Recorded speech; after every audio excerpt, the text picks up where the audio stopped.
But the summary of it is that I died.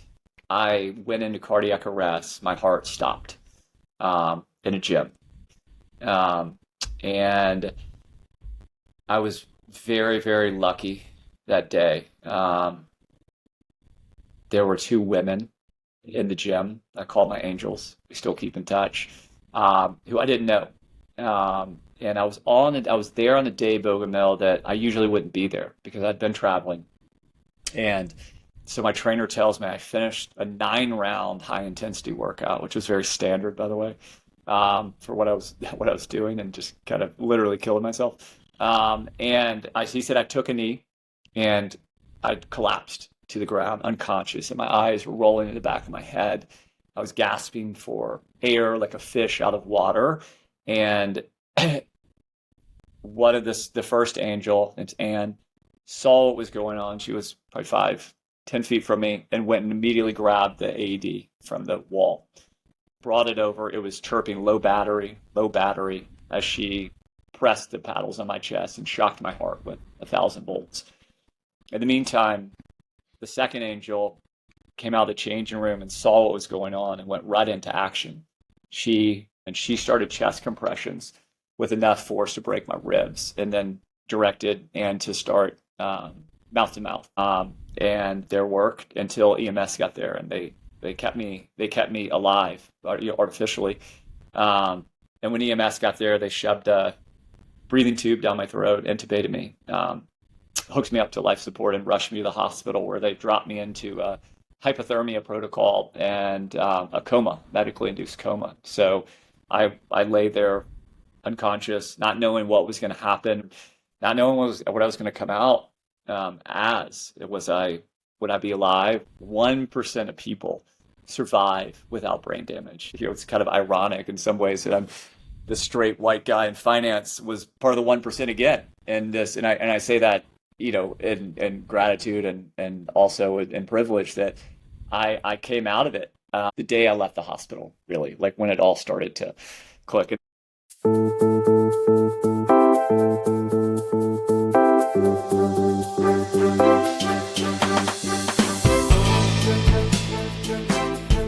Welcome to Talking Billions. We talk about big ideas, big inspirations, big topics. We take on the hardest topic of all, money. How to make it, save it, keep it. But our conversations lead us to an even bigger question: what it means to live a rich life beyond money. My guests share their practices, principles, and evergreen wisdom. I'm your host, Bogomil Baranowski, author, TEDx speaker, and investment advisor to wealth creators with patient capital and an infinite investment horizon. I work with families and individuals who aspire to grow wealth over a lifetime and generations through disciplined, thoughtful investments in durable, quality businesses, while giving money meaning. Join me on this quest to unearth and share the wisdom of the ages. Let me share with you the podcast program disclosure statement. Blue Infinitas Capital LLC is a registered investment advisor, and the opinions expressed by the firm's employees and podcast guests on this show are their own and do not reflect the opinions of Blue Infinitas Capital.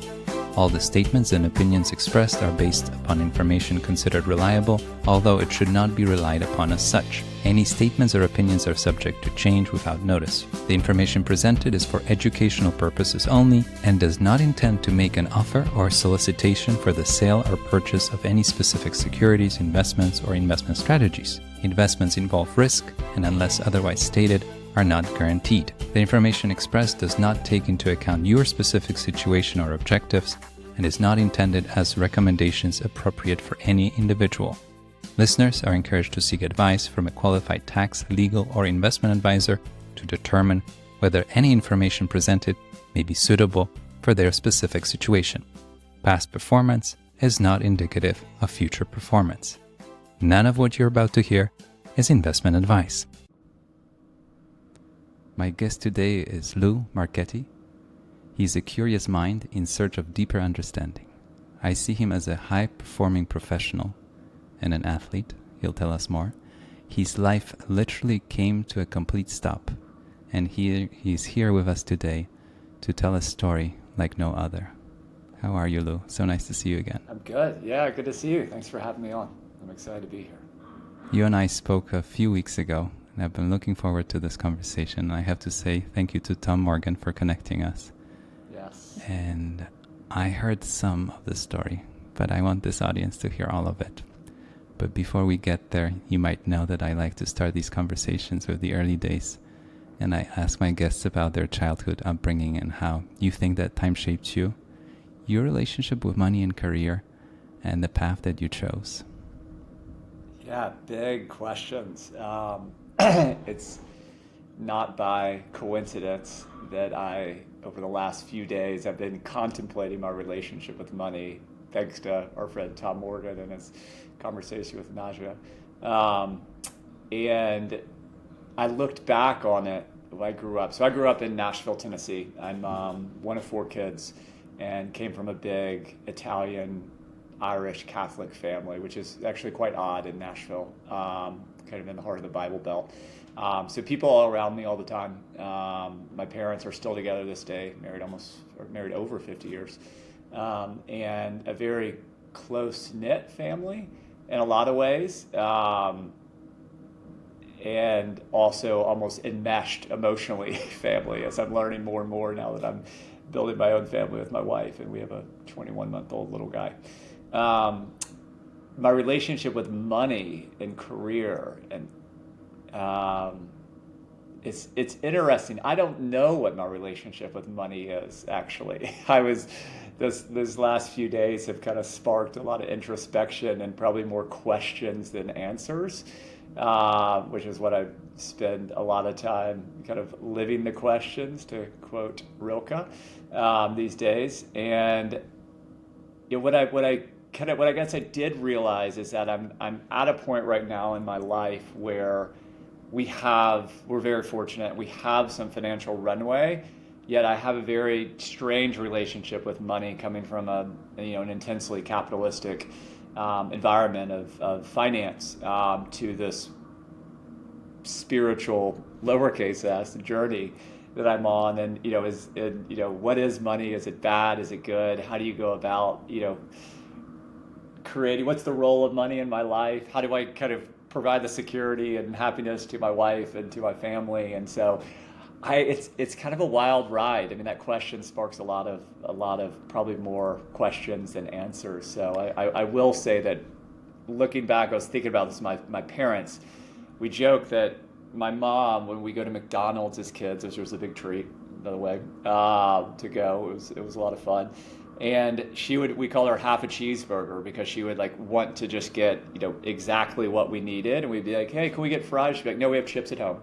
And we're like, but you're like, no, we have chips at home. And my dad, on the other hand, you'd order a hamburger or cheeseburger, and he'd get 5 of them and a 20-piece nugget. And he'd just kind of start throwing it around. So I had, on one hand, a mom who was very, very kind of conscious of money, and a dad who, in some ways, maybe just because I do it, just avoided the conversation. But I'd rather just, and he's the oldest of 9 kids, I'd rather just give it all than actually have to figure out what the right amount is. So I kind of had these opposing forces pulling at me, which, but I don't know what my relationship with money is. It's a good question. Well, we'll come back to the big event in a minute, but I want to ask you about how you felt about money and career a few years back. I don't know if it was 4 or 5 years back, before the event. It sounded to me like and it's no judgment, I can relate to it, that money and career were very important to you. They were at the pedestal and in the center of it all at some point. Yes, they kind of got there. I think for achievement was at the center of my drive. Achievement really in the search for acceptance from you, from anyone listening, from anyone really. And I thought that the more gold stars that I got, the more promotions, the more money, the more things that people looked at and said, gosh, he's doing it, he's winning, that you would like me. And I think that drove a lot of me. And I remember when I first started coming out of college, and I got into investment banking, which I had no idea what it was, by the way. And I remember telling myself that I would never take a job just for the money. And listen, that's a very privileged place to be, by the way. I like to think that I grew up with less money than but we never wanted. We didn't have a bunch of luxury items all the time and traveling all over the world. At least not in the early days. But I said I'd never do it for the money, and I think at some point, and I don't know when, I think I found myself doing it.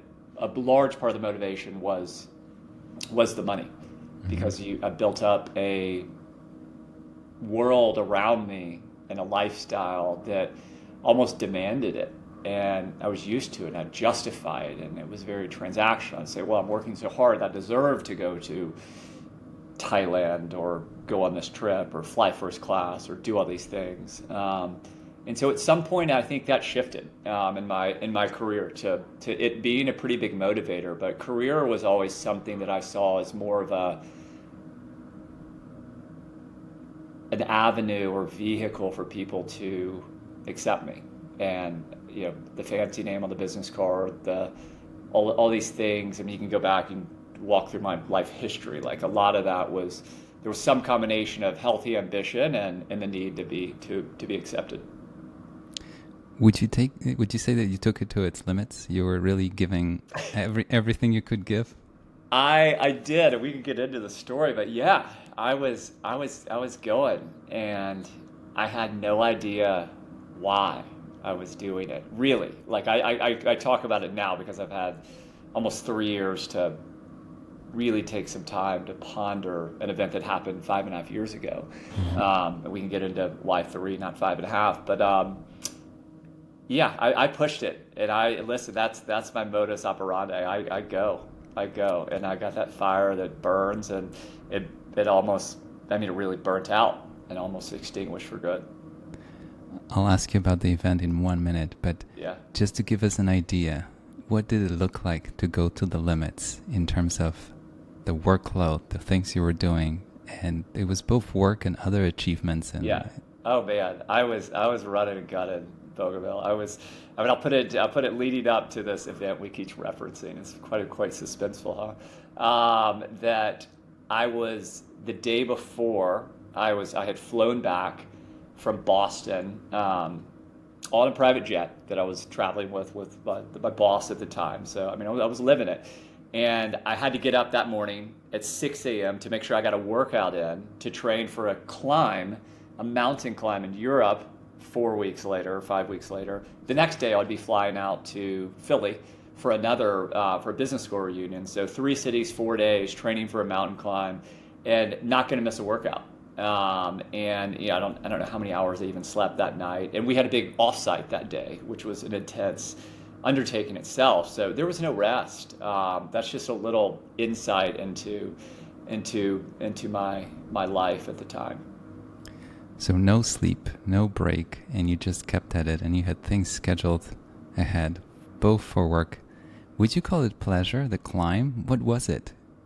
Oh man, the climb was probably as much of an escape, in a weird way, a vacation, because I was doing it with friends, and it's a place. If anybody's done any mountaineering, there's nothing else there, and I just found the incredible spiritual experience, really, and just the solitude of nature, the danger of it, the companionship there, and the lack of phones, the lack of communication for someone to contact you. And I could actually say, hey, I'm off the grid, and because I literally was off the grid.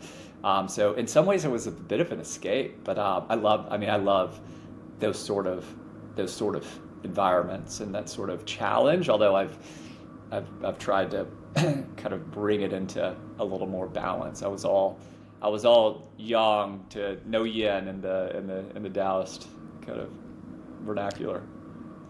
So speaking of the event, you had an experience that very few people had, and I think even fewer people got to live to tell the story. Can you take us back to the day or the days leading up to it? It looked like any other day for you, given the life you were living. Yeah. But it was about to become very real and very different. Yes. Yeah, so it's wild to talk about it because I don't have a recollection of it at all. So I'm piecing this story together from the people who were there and family and friends and their experiences. Um, but the summary of it is that I died. I went into cardiac arrest. My heart stopped in a gym on May 16th, 2019. And I was very, very lucky that day. There were two women in the gym. I called my angels. We still keep in touch. Who I didn't know. And I was there on a day, Bogomil, that I usually wouldn't be there because I'd been traveling, and I had to get in at a different hour than I usually would, and different group. I was at a CrossFit gym doing CrossFit-like stuff, but high intensity work. And so my trainer tells me I finished a 9-round high intensity workout, which was very standard, by the way, for what I was doing, and just kind of literally killing myself. He said I took a knee, and I collapsed to the ground, unconscious, and my eyes were rolling in the back of my head. I was gasping for air like a fish out of water, and the first angel, named Anne, saw what was going on. She was probably 10 feet from me, and went and immediately grabbed the AED from the wall, brought it over. It was chirping low battery, as she pressed the paddles on my chest and shocked my heart with 1,000 volts. In the meantime, the second angel came out of the changing room and saw what was going on and went right into action. She fortunately trains all the lifeguards in Austin, Texas in emergency medicine. Happened to be there that day. And she went full mama bear in a way that I am so grateful for. And she cleared everybody out except for Anne, and she started chest compressions with enough force to break my ribs, and then directed Anne to start mouth to mouth. And so they really pumped the blood in my body and breathed life into me through their oxygen, and their work until EMS got there, and they kept me alive artificially. And when EMS got there, they shoved a breathing tube down my throat, intubated me, hooked me up to life support, and rushed me to the hospital, where they dropped me into a hypothermia protocol and a coma, a medically induced coma. So I lay there unconscious, not knowing what was going to happen, what sort of state I was in, for 36 hours as my girlfriend, now wife, flew in from New York. My mom came down. My brother was in Austin. He was the first one there. As everyone gathered, not knowing what I was going to come out as. Would I be alive? The longer you go without oxygen and blood flow into your vital organs, the more damage can happen. And I think that stats are 9 out of 10 people don't survive out of hospital. And of those people, 9 out of 10 have brain damage. So to do the math, that's 1%. 1% of people survive without brain damage. And it's kind of ironic in some ways that I'm the straight white guy in finance was part of the 1% again. And I say that, in gratitude and also in privilege that I came out of it. And they don't know, we can get into kind of what I learned, but there was no medical explanation for what happened. The only thing they could do is put a safeguard in my chest, which I have here, which is a pacemaker and defibrillator. And in case it ever happens again, which they say is very unlikely because you don't have any structural damage. There's no genetic, at least that they're aware of. And so it was, I was very, very fortunate to come back. And I would love to tell you a wonderful near-death experience story, but no, it was just black. It was black. I have no recollection from about the day before, the evening before, till the day I left the hospital, really, like when it all started to click. And there's some joyful, tearful, funny stories all mixed in there that I could share too. But that was the summary of it. And that was 5.5 years ago. There was a moment when you woke up the first time. You opened your eyes, you looked around, you were in a room you didn't recognize. Maybe there was somebody next to you, didn't recognize a nurse. Do you remember that moment, waking up? Um, no, not really.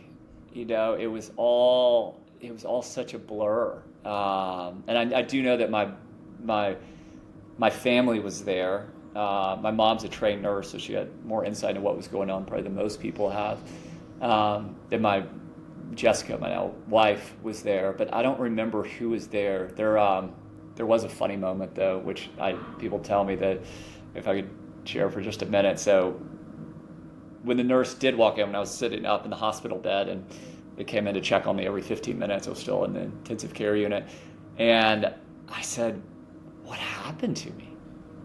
And she explained what I just shared with you and the circumstances and the miraculous outcome of what transpired. And I looked at her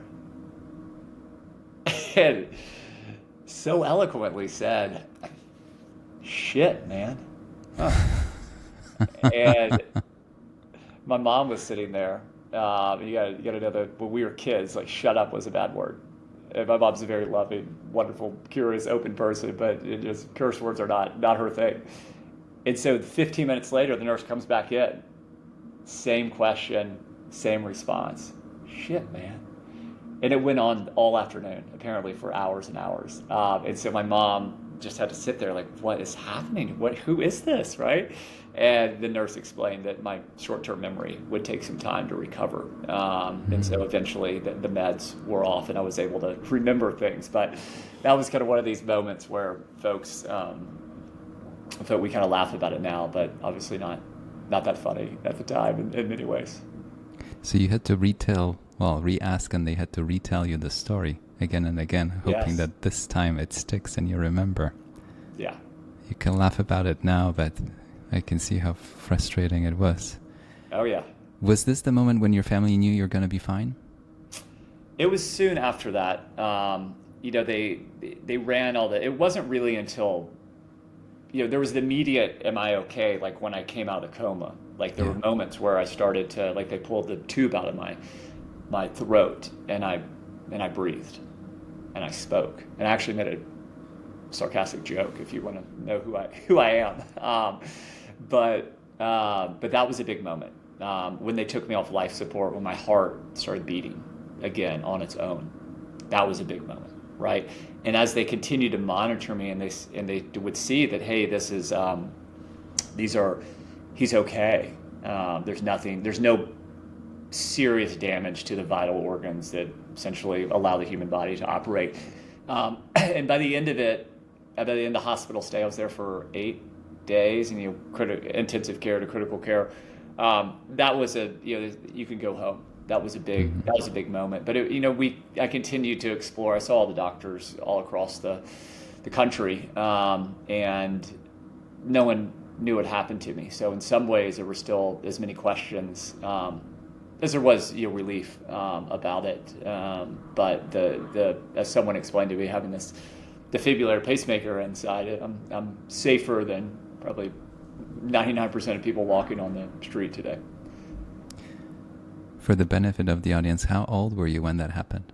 Oh man, 41 years old. And here's the crazy thing. So I had just been to the Cooper Clinic, which is a facility in Dallas, because the firm I worked for wanted to make sure that everyone's okay. It was a great, that our stress levels weren't too high. I mean, I was working in intense private equity land, and I went there, and here's my stats. I'm about 6'6", I was 200-ish pounds, 9% body fat, resting heart rate of 36 beats per minute, which is extraordinarily low. That's like, getting into Lance Armstrong territory.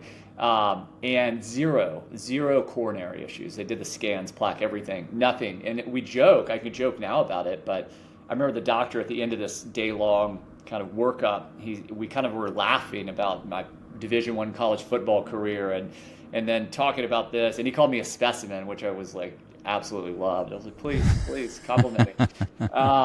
And he said, "Well, you do have one thing." And I was like, "Oh, what is this?" I had jock itch. So that was it. There was no heart thing going on. There was nothing. And so I was 41 and in arguably the best shape of my life in some ways. But there was something going on inside, which I just wasn't paying attention to in many ways. I look back on it now, and there were some moments where I used to run to the gym every morning, 3/4 of a mile away, and there were moments where I was like, "Wow, what's going on? Like I just don't have my breath," and it was my heart.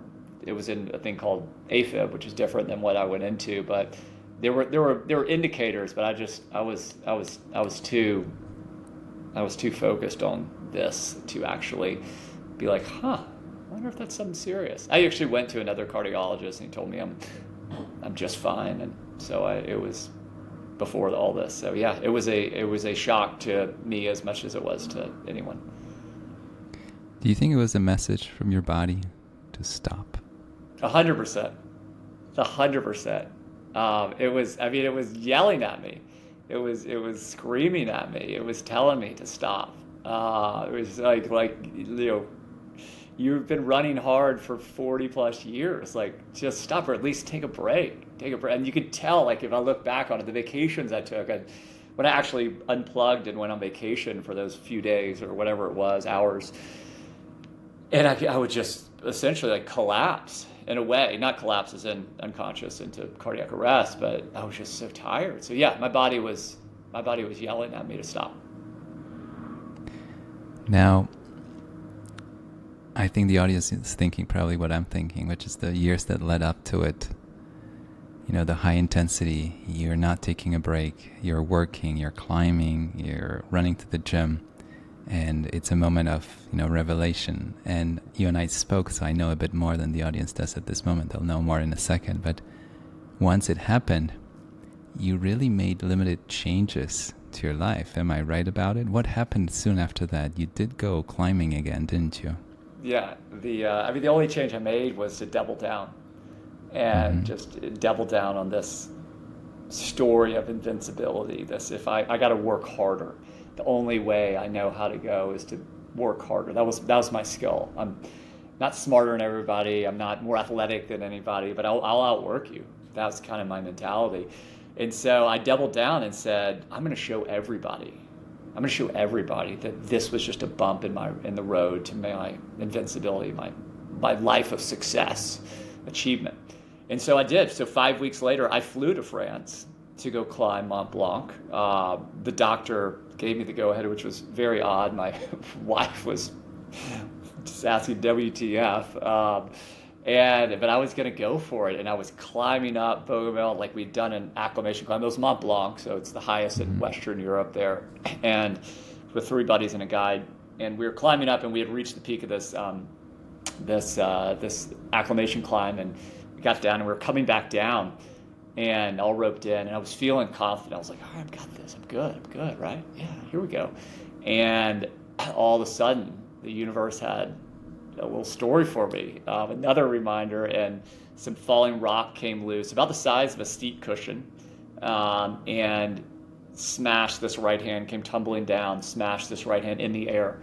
And I remember yelling up to the guide saying, hey, my hand's pretty fucked up right now. Like, I need to. And he is like, we can't stop here. It's too dangerous, because we were cramponed in, and we were kind of ice axes on the side and steep decline on ice, rock, snow. And so we finally got to a clearing, to a plateau for kind of 100 meters or so.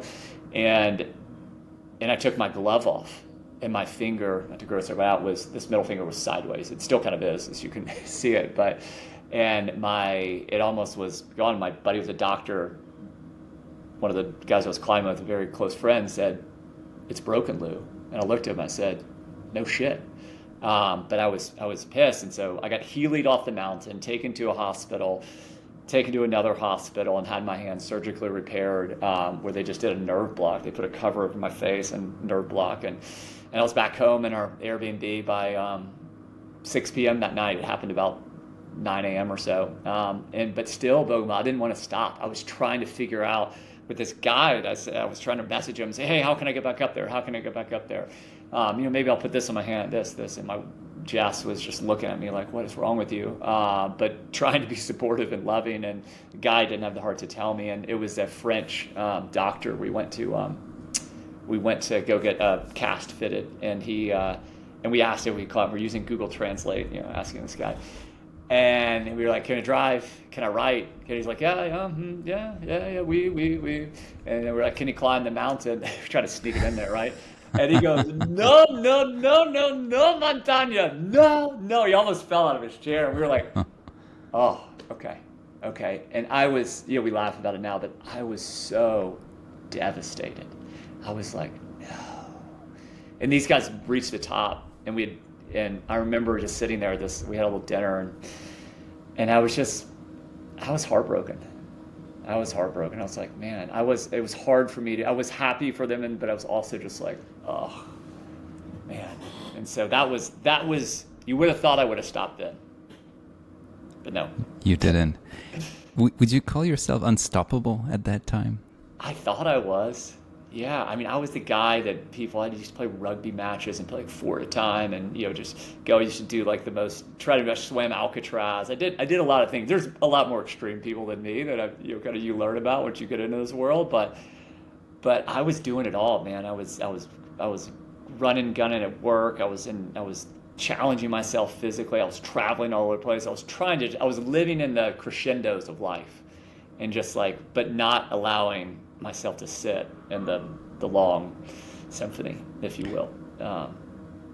So I have to ask you this. What was the biggest fear in your mind what would happen had you stopped? Just stopped. Yeah.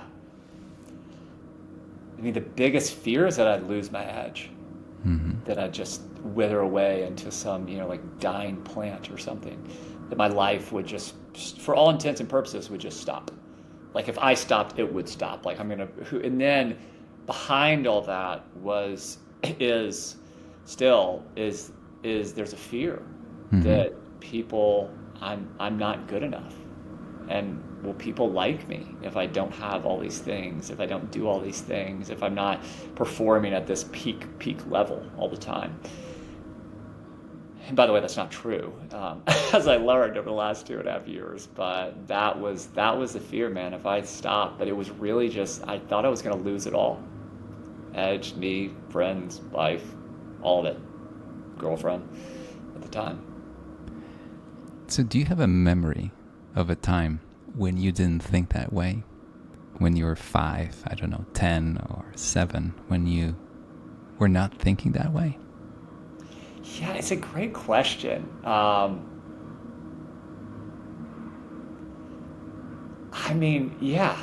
can, as we're talking about, I can remember just sitting outside these moments of just these ordinary moments in some ways. This is such an American image here. I'm sitting outside in our backyard in Nashville, Tennessee, pitching. I used to pitch in baseball. I was a terrible pitcher, by the way, but one coach called me window pane Marchetti because I couldn't break a window pane with the speed that I threw at. It was that bad.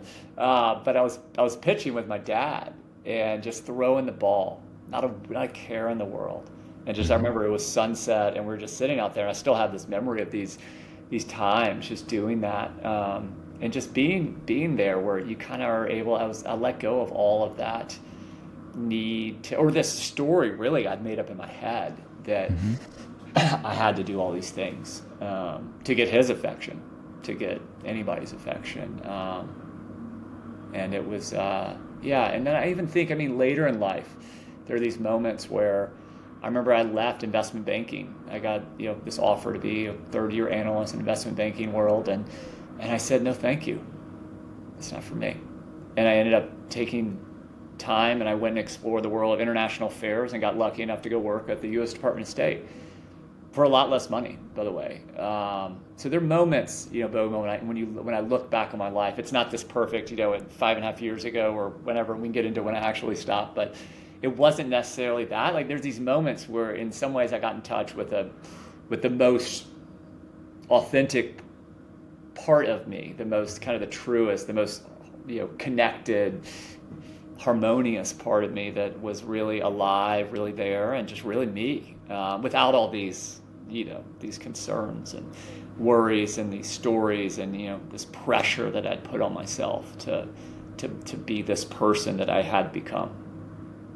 I think what you're describing are those glimpses that we all have of maybe a life we could have, will have, a life that we're not allowing ourselves to have for other reasons. And you tapped into those glimpses at some point. And I want to ask you about a certain shift that obviously didn't happen the day you were on that floor at that gym, or you woke up, or even when the rock fell and broke your hand.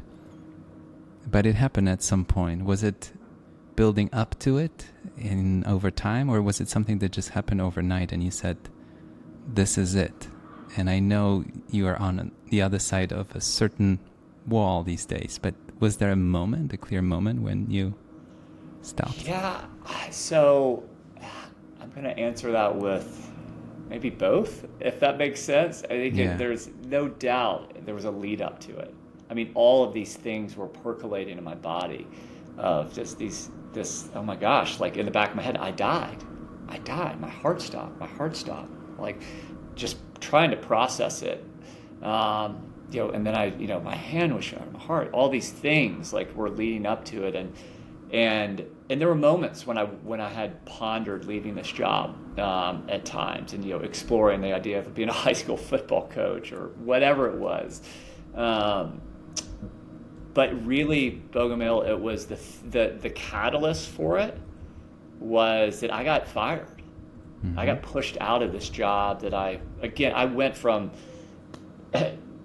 dying on a gym floor to trying to prove that I hadn't died, essentially, that I'm totally fine, to have my hand shattered, to trying to prove it again. And I said, well, I'm going to go at work. I'm going to double down there because my physical, I was like, I need to slow down a little bit here, right? But I was like, I'm going to prove it at work. And then almost 2 years to the day, I went into cardiac arrest. I was fired until we needed to figure out a transition plan. And that 6-7 months leading up to it was my actual departure date, was when really the processing started, mm-hmm. in a way. And then I made this decision, which it was probably the most, in some ways, courageous decision I've made in a long time, to stop, to not go back and strike while the iron was hot, which is what so many people were telling me to do. And when December 31st, 2021 hit, or Jan 1, the next day, I didn't have a job. Mm-hmm. And I was going to take some time. And so that period, and we could get into what that was like, that decision to stop and actually just let go and examine my life and just take a step back and say, what am I doing? Why am I doing it? Who have I become? These big questions. Mm-hmm. That led to what I think you're describing. And then at some point, that was kind of the first step across the threshold, right? Mm-hmm. And then once I started going, I was like, whoa, this is pretty awesome. Mm-hmm. And there's exhilaration, there's this freedom. But that once you cross, and even as and it's not like we cross and then we're on to the other side and it's all butterflies and rainbows. It's a pretty wild ride, and like it's not like I didn't stop achieving and stop doing things and stop caring about anything and money and career or anything like that. But I in some ways I woke up to really who I started living the reality that was actually there, and not the reality that I had created and thought I needed to live.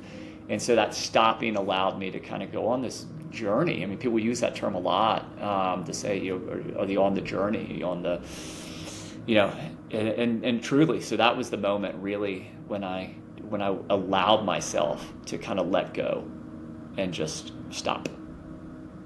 That's when and by stopping for me is probably going for 95% of people, by the way. But I literally had to stop everything. I had to stop. I had to email this trainer I was working with virtually. It's stop sending me things. If you send them to me, I'll do them. And I was like, stop. I had to clear the calendar. I remember having this conversation with this wonderful person, Adam Grant, just over email, who I had the privilege of getting to know. And he happened to be on a sabbatical, and he said, try for one day to not schedule anything. And I was like, that's so easy. I don't have a job. I don't have kids. I wasn't actually married at the time. And we just got married, but I had no responsibilities. And Bogomil, it was so hard. It was so hard to not put things on my calendar, a workout, a meeting, a call, whatever it was. But when I woke up in those mornings, and I tried to do it more than one day a week at the beginning. It was so freeing. And like, yeah, listen, I was very lucky to be able to do this, even for, still I try to make this happen periodically. It's different now. 3 years later, we have a 21-month-old. So, but still, it was so freeing. And the most amazing things would happen. Mm-hmm. Whether it was just going for a 2-hour walk with the dog through the woods, or somebody would call. Like I caught up with an old friend I hadn't spoken with in years. Like they'd call that day. Mm-hmm. Or someone would even be like, hey, like, what do you think about this thing? Or they'd send it, oh, have you checked out this book? And I'd just go into it immediately, right? I just kind of follow whatever was being kind of given to me. And it was in those moments where I just allowed, life to happen rather than me trying to control it and kind of schedule it out and have all the answers and do all the things, just gripping so tightly, I just let go. And it was those moments and over a year, that whole, what turned into what was going to be 1 month became 3 months, 6 months, and a year, really 15 months of a sabbatical that I took, which ended in some ways when our baby came. And so I got to be a dad. Like it was the coolest experience. I would never have gotten to be a dad if I had been in my old job. It was the rush to get back, like so many firms. It wasn't individual to my old firm. It was, how quickly can you get back in the office? It was like a race. So I got to be a dad, and it was awesome. When we spoke last time, I wrote down for myself, and I'll share with the audience, the art of a sabbatical. Oh, yeah.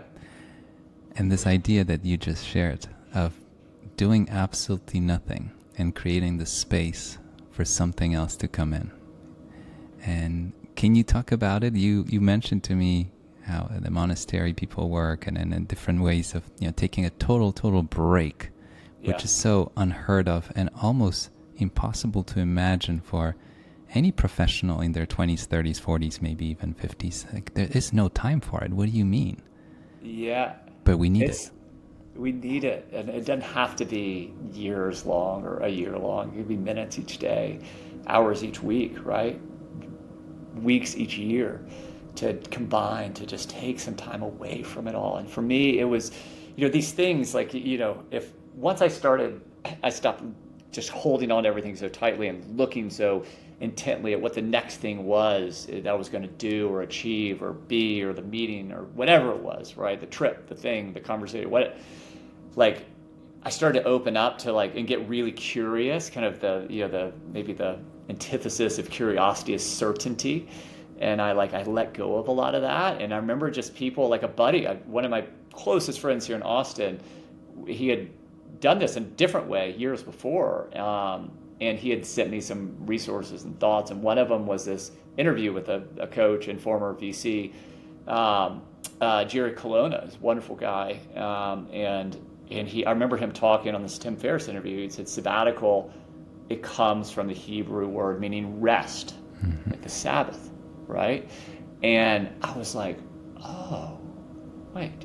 So it's not about climbing the 7 summits on sabbatical or visiting as many countries as you can or learning 52 new languages.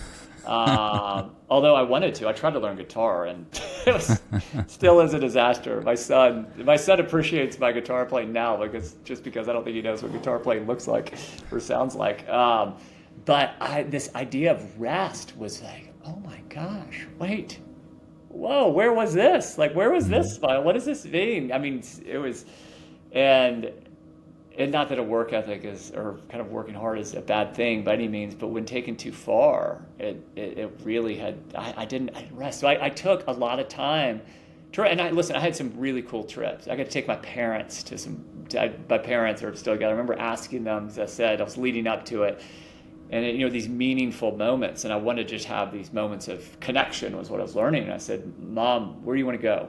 You've raised me for 40 plus years. I want to take you somewhere. And I didn't know that Seattle, New Mexico, maybe somewhere in Mexico or Canada. And she goes, I want to go to Patagonia. Mom's 71 years old at the time. Mm-hmm. She used to ride horses, be outdoors, and a lot more. And I was like, hell yeah, let's go to Patagonia.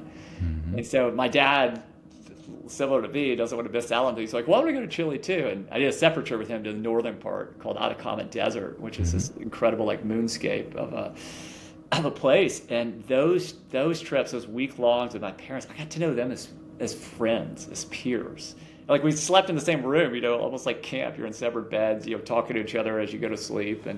But that was so cool. Those were like the biggest trips. We did a little traveling, but the thing that was so awesome was just the moments where, and it actually happened this morning. I called this same close friend about something. He actually just had another friend go into cardiac arrest and make it out. I don't know the whole story yet, but I just said, hey, if he wants to talk, please send him my way. But we ended up I chatted with my friend Adam for 30 minutes this morning about life, about work, about these bigger stuff. And it was just so fun.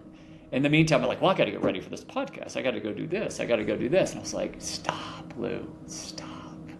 Just be right here and just rest in this. And resting in some ways, and not to get too philosophical, if you listen to I remember David White, this wonderful poet, talks about, he says, like, resting is really living in harmony with yourself in the moment right now.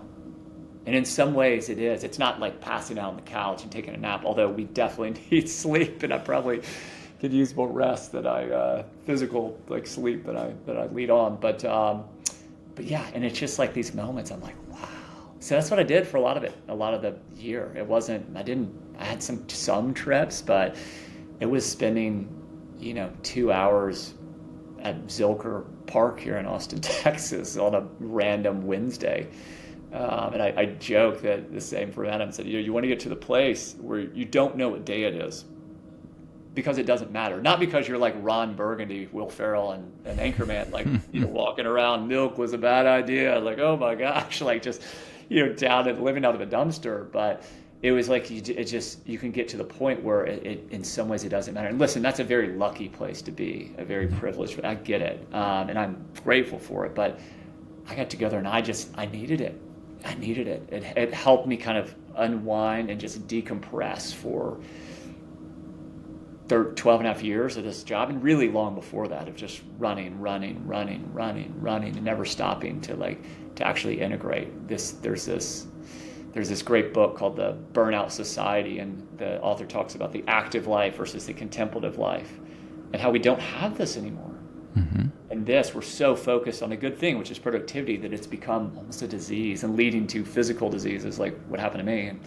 But like these contemplative moments by ourselves and by myself and with other people that was the healing part for me. What I'm hearing is that you started living a rich life for the first time. In a very different context or definition than I would have viewed it before. Yeah, a very rich life, a very deep life, a very vital life, just so much vitality. Like I was actually alive. Like in some ways, and otherwise I was just running on the treadmill to the next thing. Like I couldn't appreciate, these moments, and you hear these great spiritual people talk about just noticing the sky, the cloud. Like I could sit there and be like, wow. Like I watch a sunrise in the morning. I try to do that just periodically before the baby wakes up, my wife wakes up. And it sounds so, in some ways, so woo-woo and also so mundane, but it's like, yeah, but it's just like, you do that, holy shit.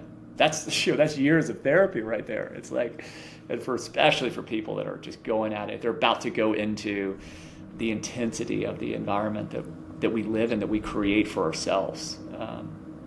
I started living, very rich, very vital life. Not easy all the time, by the way, just to be clear. It doesn't mean like, again, this isn't like it's not for the faint of heart, because it's a lot easier to sometimes just close your eyes and hop on the treadmill. To me, this day when your life stopped, it was a certain lesson. And also what I was thinking about since we spoke last, that maybe you were not ready for the lesson. And that was my perception, right? And then you realized, I'm ready for the lesson. And speaking of lessons, can you share with the audience some of the biggest discoveries that followed for you? Oh, man. Well, first of all, yes, thank you for saying that and pointing that out, because no, I wasn't ready. I hesitate to preach, so to speak, or teach, because I'm still so early in this waking up period in this journey of myself. And so I hesitate to share all these wonderful lessons that have come from on high of my 3 years of doing this, but really it's been, there are many moments before that, but yeah, and I'd say most importantly, and this is the preface to anything that I share, is that everyone has their own journey. Mm-hmm. Like it's so personal and so unique to your circumstances, to who you are, to your kind of your nature and nurturing throughout life, and just where you are and your circumstances, and the things that appeal to me and the lessons that I learned may or may not land, and that's totally fine.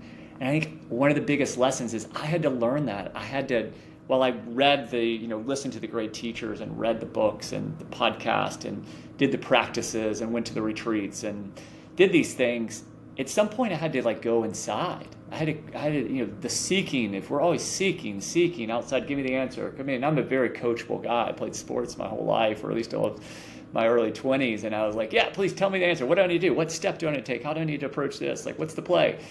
But that seeking can almost in some way distract from the work that I had to do inside. And that work is not always that pretty. It's not that pretty to go in and say wow, I thought I was this really good, awesome dude, but I was pretty self-absorbed, and I didn't know how to stop, and it was at the expense of so many relationships and people, or and I was just wow, I'm actually in some ways, subjective term good, but in my eyes I was actually kind of an asshole a lot of the time, and I was so concerned with me, so absorbed with me. So I think one big lesson is go explore all the teachers and things and books or whatever you need to do, but take the time to integrate it. That's what I had to do. And that's where the sabbatical, and I miss it in some ways. I miss it because it was just really awesome to be able to just go sit, and I make time for it more proactively these days, in the mornings and at different points. But we have to we have to go inside and do the work. I think the second related thing I'm learning is that, yes, it's self-study. There's a self-study core. We have to go inside to understand how we're mapped and who we are and why we do the things that we do. But the healing process and a lot of the real learnings come from our interactions with each other. And the group healing it's a group project. It's, we try to do it all alone, and kind of I was trying to do it my life alone. If you look at a lot of what I was doing, and I don't need you, and we're so independent, we're Americans, and we don't need anybody, and we score extraordinary how in any sort of individuality. But the collective is a beautiful thing too, and kind of this me versus we, and getting out there and spending time. And a lot of the conversations that I had and the moments of epiphanies were with other people, or the moments of just healing were in these conversations with my wife or an old friend or a group of people that I started bringing together. I'm oh my gosh, I'm not alone. And that was so incredible to have. This conversation even. There's this connection. So that was one of the big ones. And maybe the last thing I'll share, because I'm not gonna, again, I don't know if I've learned that much to be preaching or teaching, is that curiosity. Mm-hmm. Curiosity. Be curious, Lou. Be curious in every single moment. With myself right now as we're talking, listen intently to your questions. Be curious, and if I think that something's one way, what if it's the other way? And this is kind of a great, this is Adam Grant wrote this book called Think Again, which is about this in life and business as much as anything, but just that curiosity. And you could go into the Christian text that, be like a child, right? Or you could go at the Buddha, the beginner's mind, right? This curiosity, but it's it's everywhere.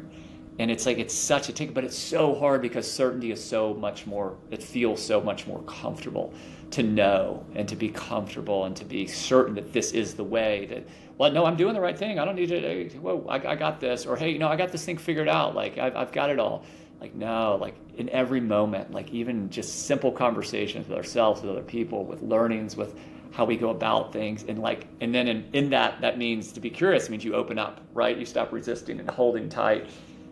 And we open up to our emotions, to each other, to the moment right now, and that's where the good stuff comes. And and it's so hard to do. And it doesn't mean to not focus in and do things. That's not what I'm saying. But as we do it, it's like this. There's this great one of the teachers that I love use this term: strong intention, allowing process. So I have a strong intention, but as I go through the process of trying to, follow that intention, allow it to happen, and it'll take you to some wild places. I have so much to say, but I have to limit myself. I'm going to mention one thing. William Green wrote Richer, Wiser, Happier, told me in our conversation on this podcast how he chooses to see everything as a miracle. And obviously what happened to you is clearly a miracle that you're with me here talking about it.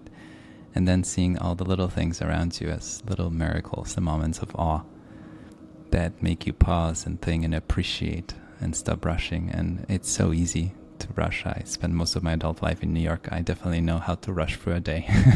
Yeah. But to actually stop and pause and ponder, and it all takes time and effort. You brought up curiosity, and I was thinking about the word understanding. When I think of curiosity, a lot of my curiosity is about understanding. Even the conversations on this podcast or the investment research that I do or managing money for people, I'm trying to understand. And curiosity is my path there. The questions just come to me, and I just want to know more. And it comes from a place of I want to fill in the gaps, and there's so much I don't know. And it's humbling because you realize that you and I have lived one life each, but I haven't lived your life, right? But I can empathize. I can try to understand what it was like for your mom to be in the room when you woke up, right? It just it gives me chills to think about it, right? I wasn't there, but as a human, I can imagine what it was like. So there are those moments where, everything is a miracle, and we should give ourselves an opportunity to live in those moments of awe. I want to ask you about today. What's your life like these days? Yeah. First of all, thanks for saying that. And it's in some ways, Bogomil, it's that curiosity, and then that being okay without understanding the answers, if that makes any sense. So to take it next even further, and so it's a very different way, and it's so not reinforced by kind of a lot of what's around us, and so we have to proactively kind of build that muscle in a way. So these days, what is it like? I am still on this journey. I'm still get lost all the time. I'm still figuring things out. It feels in many ways like I left this job 25 years ago, and in some days it feels like it was 3 weeks ago. And what that's kind of translated to is that a little bit of the chronology. So baby was born March in 2023, and then I kept just, there were a few things that kept happening and pointing me in different directions. And I was pretty curious, to your point, like understanding, or people would say, hey, you should talk to Bogomil. Yeah, okay. Yeah, and we vibe, and I was like, yeah, let's go, sure, let's do a podcast. And I don't do it like this. I'm not on the podcast circuit. I don't have a book or anything that I'm trying to sell right now. But I just allowed a lot of that to happen. And what kind of to bring some sort of certainty to it, or some clarity, like really right now where I try to spend a lot of my time doing vocationally and more kind of in my whole life, maybe holistically, is this idea of connection. How do I create more opportunities for myself and for other people to connect to ourselves and to each other? And by doing so, what you reference is living, a richer, deeper, more vital life. This vitality. I remember listening to Joseph Campbell early on, who, came from 2 or 3 different places. I was like, I gotta watch this guy's fantastic. He's one of the great thinkers, mythologists is what it especially was. But I remember him saying that vital people vitalize the world. So whatever it is that we're doing, whether finance, interviewing people on podcasts, being a dad, being a mom, being a brother, sister, being a construction worker, or going to the movies, whatever it is, like if we're doing things that we're curious about, that we're passionate about, that we're that were interested in and recognizing that how we operate, how we act affects each other. Like we're having a conversation right now, right? We're affecting each other, and we're affecting in a somewhat of a one-way direction, but I believe there's more than just kind of the actual direct conversations, that we're affecting a lot of people.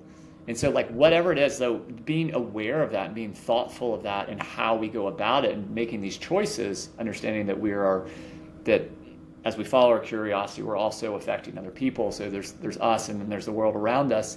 I kind of came to this world of connection, and I was like, man, I feel so alive when I'm having these conversations, and when I see people go inside and have those moments with themselves, or I hear about it, or you just see it, right? You just meet somebody, and you're like, what happened? Like, what happened to that person? Even if it's just for a minute, a split second. And so I don't know what that turns into, Bogomil, but I'll tell you what it's led me to professionally, and then I'll talk personally. Professionally, it's led me to write down the story that we're talking about. I had enough people kind of share and have interest and just say, hey, you got to get it out there. And I'm scared to do it. Like I've never actually told my story and, made me the centerpiece. There's a lot of Catholic guilt built in there about kind of pride and things of these nature, the deadly sin. And so I'm like, oh gosh, I can't do that. But I'm like, no, like, let's do it, and do it in an authentic way that isn't about, stroking my ego, but is about telling the story and offering it out. And, if it's received, it's received. So I've started to write that down, and pretty close to where that will be with a good friend who wrote his own wild story, his own biography, a book, at a young age. He's been my Sherpa.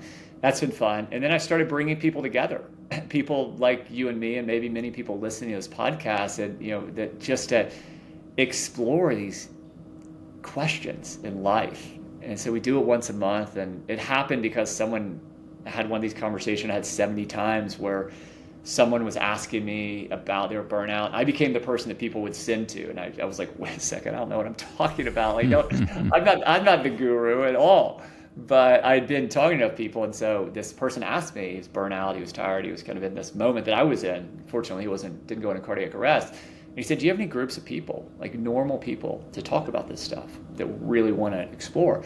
And I said, no. And I was like, wait a second, I've had this conversation so many times. So that led me to kind of take the initiative and create kind of, I call it living the questions, as the reference which I mentioned earlier, from Rainer Maria Rilke. But the idea is just to pose a question and bring people together. And really the goal is in that people have a conversation one-on-one with each other about a topic deeper, about who they are. And the wildest thing in this, Bogomil, is that a couple of things always come out of it. One is that people realize they're not alone, that our struggles and our successes are shared by so many other people.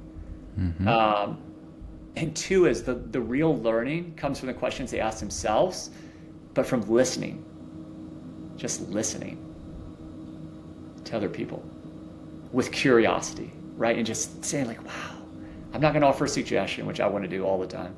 By the way, I'm not going to like get clarification, like make sure I can wrap my head around it. I'm just going to listen to this person. And all of a sudden, like there's like, and then there's this, in the last piece is there's this deep connection, this friendship. So how do I do that more often? So how to create that more is something that I'm really trying to figure out in a way to offer it to many people. I grapple with money, as we talked about, accessibility. Like I don't want to charge $16,000 for someone to come join Living the Questions, right? And not that there's anything wrong with people who kind of host things that cost money, but it's just I haven't come to terms with that. But how do I do it more accessibly? And there's actually, I just met a new friend who they're talking about the universe working as who's created a platform, software platform, and anybody should try it. It's called ourkinship.com, and it's fascinating. And I'm like, wow, that's really this guy Lincoln has created this. I'm like, man, maybe that's something. I don't know. I don't know where this all goes. And then can I?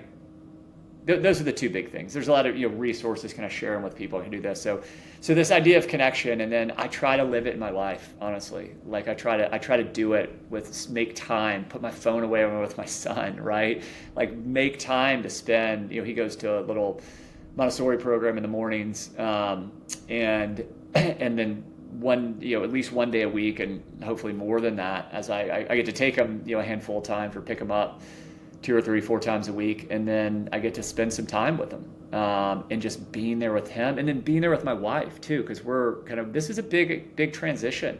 Like, she married this high flying, jet setting finance dude. And then literally 2 days after she quit her job in New York to move to Austin to give her notice, I died on the gym floor. And so it was just like, holy shit. And so our life has been just kind of this wild ride. And I give her so much credit for her support as I've kind of dove into this kind of, she married this dude who was running and gunning, and now she's got this guy walking around asking, contemplatively asking questions.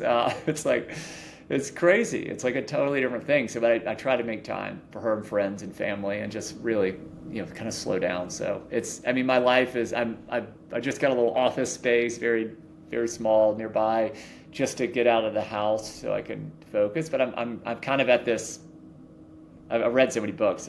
This one talked about transitions, and it was like, there's endings. You got to sit in this neutral zone, which is what we've talked about a lot today, and be comfortable in it. It's like it's like winter, right? All the roots are developed. The tree is actually getting stronger in the ground, and then it's ready to spring. But I'm kind of feel like I'm in this spring, like this, coming into like where I'm ready to try this new beginning. So the ending has happened of my leaving my old job, in many ways, my old approach to life, but then integrating the things that worked.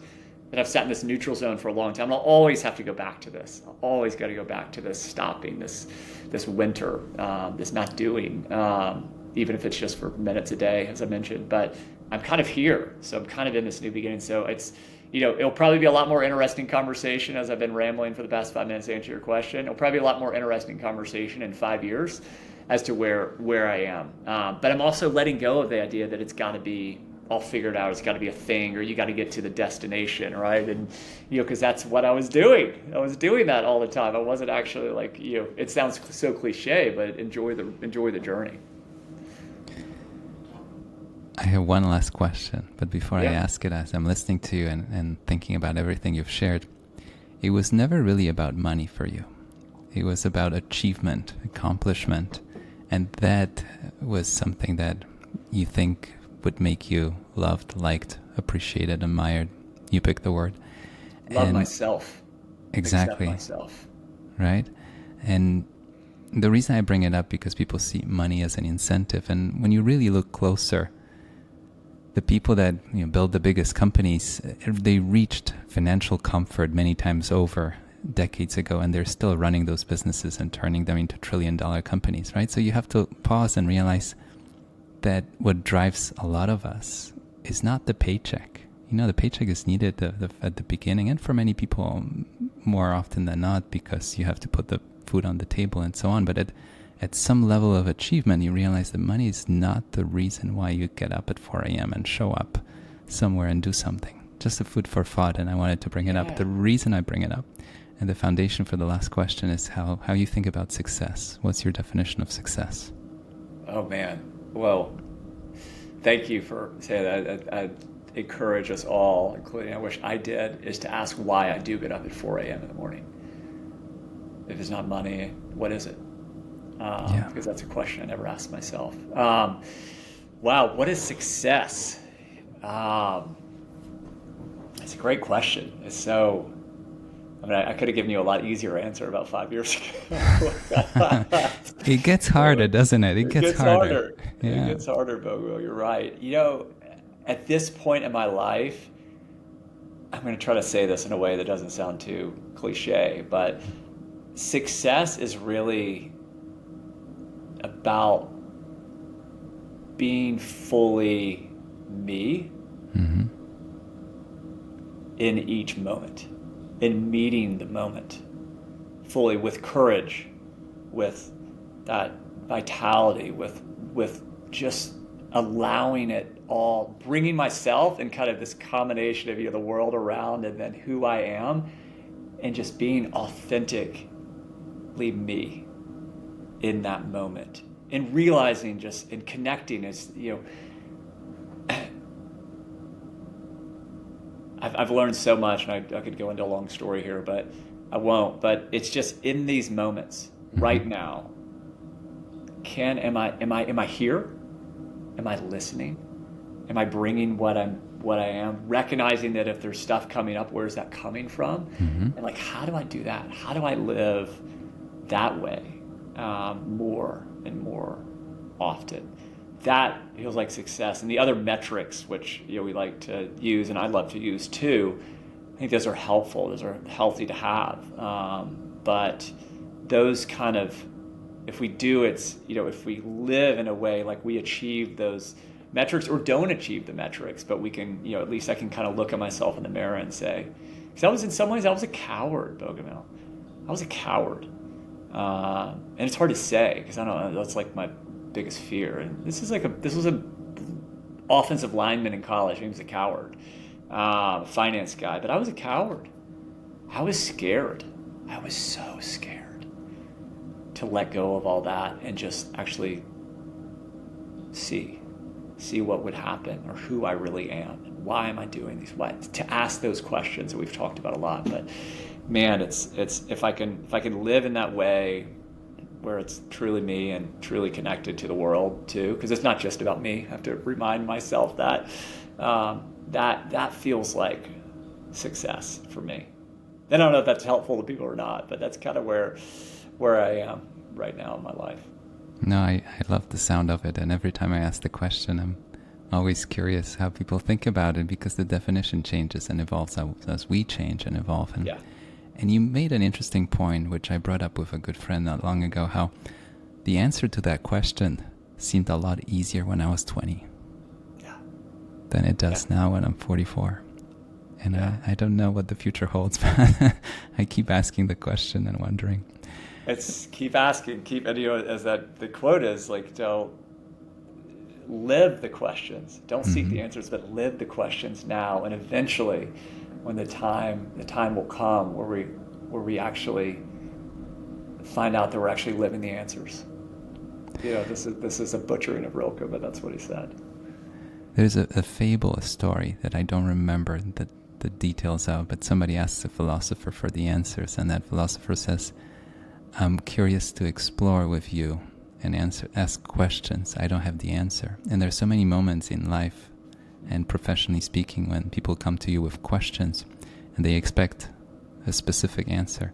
And I think it's so much more rewarding, interesting, and fascinating to say, let's keep asking those questions together.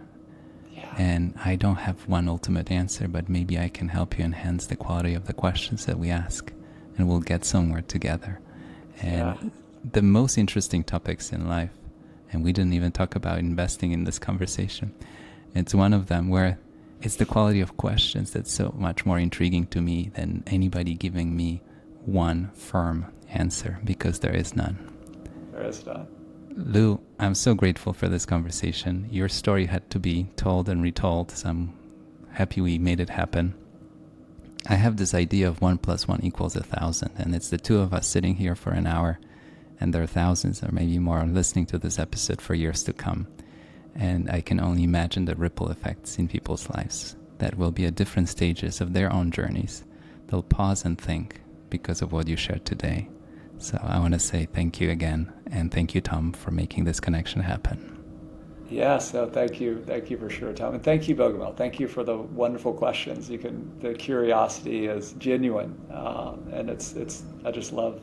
It's beautiful what you've created here with this podcast, and to anyone who's listening or has listened, thank you. Thanks for taking the time to hear my story, to hear us talk, and just share and go deep. And hopefully it does, as you said, leads us to asking ourselves, all of us, including me, better questions and just more questions, and being okay not having all the answers right now.